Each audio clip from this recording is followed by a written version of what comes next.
Hey guys, so I'm not there today because I'm taking care of my son Ezra. My wife and I just had. Um, I want to talk to you guys a little bit about how the class is going to work while I'm out and how we can make this work best for all of us.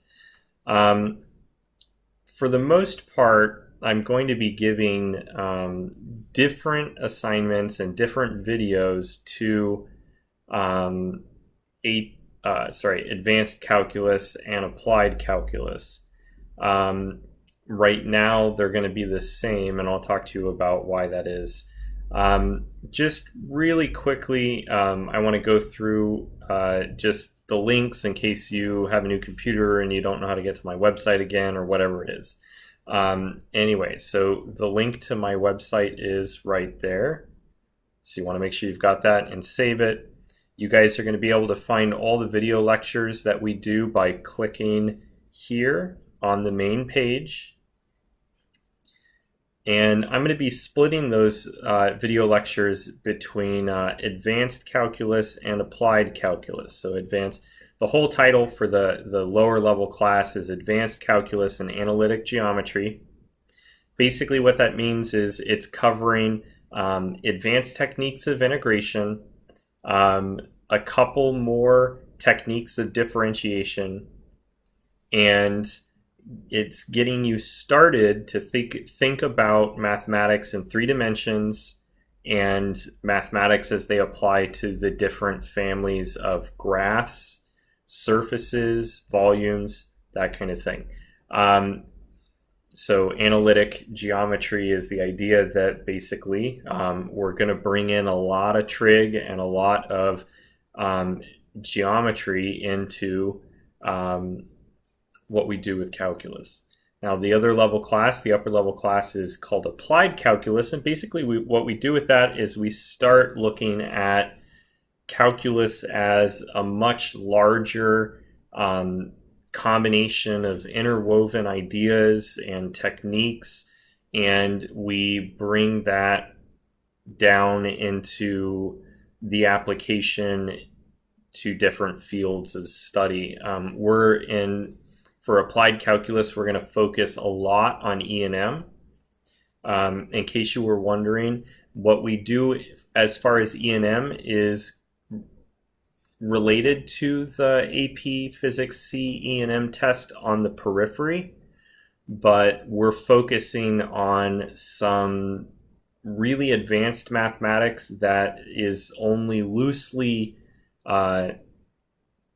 tested on in the actual AP exam. So it's really not going to be a like a way to prepare for the AP Mechanic or the AP Physics C E&M test.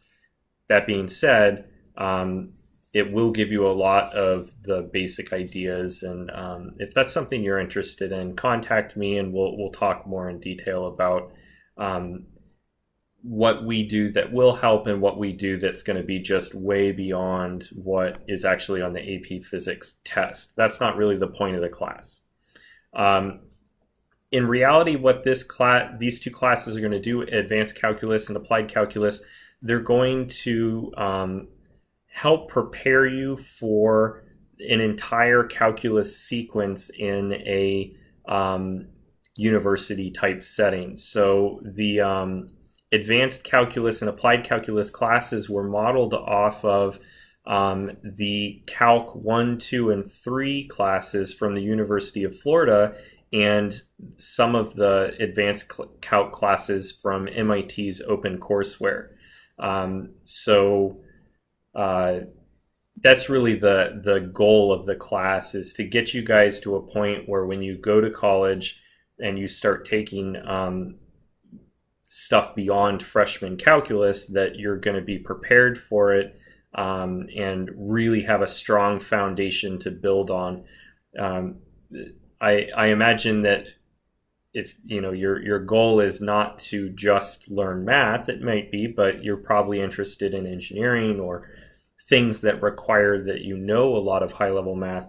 And so what you find in the university setting is your teachers from your major usually just assume you know certain types of mathematics, and this is going to help with that. This is going to help make sure that you've got a strong enough foundation that you can survive in a non-math specific class that requires, these types of analysis. Anyway, so you can actually see that some of the applied calc video lessons that we did last year are up there. They're not, there's not a whole lot of them right now, but this is where you'll find stuff as we go through the year. All right, going back to my website, I want to kind of show you how it's laid out. So down here is our Advanced Calculus and Applied Calculus tab, and you'll notice I have separate notebooks. The idea is that I want you guys to be able to see what the other class is doing. We have kind of a hybrid scenario going on here where some of you are partway through a class, or some of you worked extensively over the summer to prepare for the class. So, I want to make sure that you guys have access to what's going on each day. Typically, lectures will happen on an alternating schedule. So one day will be Advanced Calculus, and there'll be a lecture and some problems to work on. And the next day it'll be Applied Calculus. And depending on what class you're in, you might pay attention and get some review, or you might decide, no, that's not really, I'm not ready for that yet. I'm going to keep working on my actual assignment. So we'll talk more about grading and things like that as we go through. But I want you guys to just keep in mind that it's going to be a little bit cumbersome at first with me being away, but I really want to personalize the class to each of you and tailor it to each of you so that you're getting specifically what you need to get out of the class to have a strong foundation moving into your college career. And that's the major goal. Get you guys a really strong foundation in calculus so that you have a leg up when you start classes in a university setting. Anyway, you guys know the drill. Announcements is where I'll post things that you need to know and I want available for a long period of time. Classroom documents is where you're going to find handouts, scans of books, and things like that. One thing that I wanted to point out is monthly agenda. Again, I want to keep the classes separated, even though they happen during the same period. And one way that I want to help that feeling persist is you guys have separate calendars.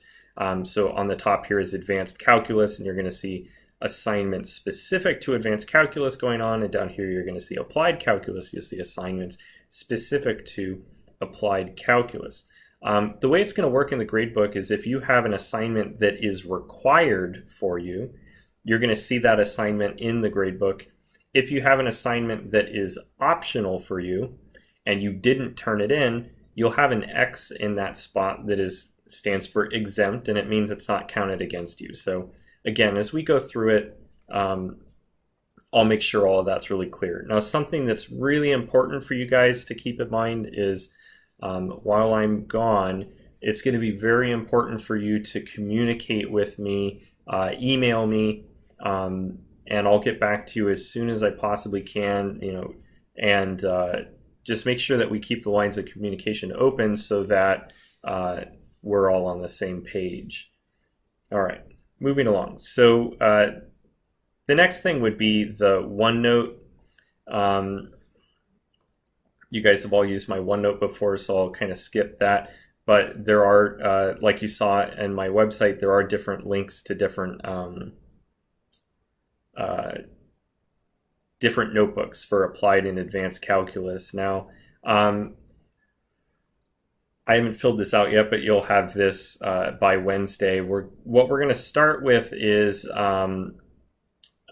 two different things. We're going to have a student self-survey and a diagnostic. And the way it's going to work is you guys are going to take the survey and it's going to have specific concepts or sections from the books that you guys have been working out. And you're just going to score yourself on a range of I don't feel like I know this at all, or I feel amazing. Like I really understand this and it's not really something that I'm interested in learning.